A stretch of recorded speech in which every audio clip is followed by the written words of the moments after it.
السلام علیکم ورحمۃ اللہ وبرکاتہ۔ امید کرتا ہوں کہ مجھے سننے والے تمام میرے بھائی خیر خیریت سے ہوں گے۔ آج میں آپ کے لیے نہایت بہت اچھی بات جس میں علاج بھی ہے، جن لوگوں کو دل کی بیماری ہے یا دل کی سختی وغیرہ، تو اس کا علاج رسول اللہ صلی اللہ تعالیٰ علیہ وآلہ وسلم کے فرمان کے ساتھ میں لے کر آیا ہوں۔ تو سنیے گا توجہ سے۔ دل کی سختی ایک بیماری ہے، اس کے روحانی علاج کے لیے رسول اللہ نے مسکین کو کھانا کھلانے اور یتیم کے سر پر ہاتھ پھیرنے کو کہا ہے۔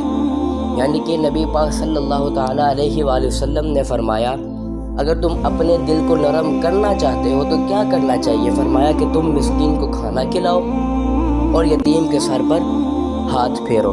اگر کسی انسان کو دل کی بیماری ہے یا اس کا دل خراب ہے، سختی ہے کہ وہ نرمی برداشت نہیں کر سکتا، سخت لہجہ ہے، تو اس کے لیے کیا کرنا چاہیے؟ اس کو اس بیماری سے نجات پانے کے لیے مسکین کو کھانا کھلائے یا کسی یتیم کے جس کا باپ نہیں، اس یتیم کے سر پر ہاتھ پھیرے، تو اس کی بدولت اللہ تبارک و تعالی اسے شفاء کاملہ عطا فرمائے گا اور حضور کی حدیث کے مطابق اللہ اسے شفا عطا فرمائے گا۔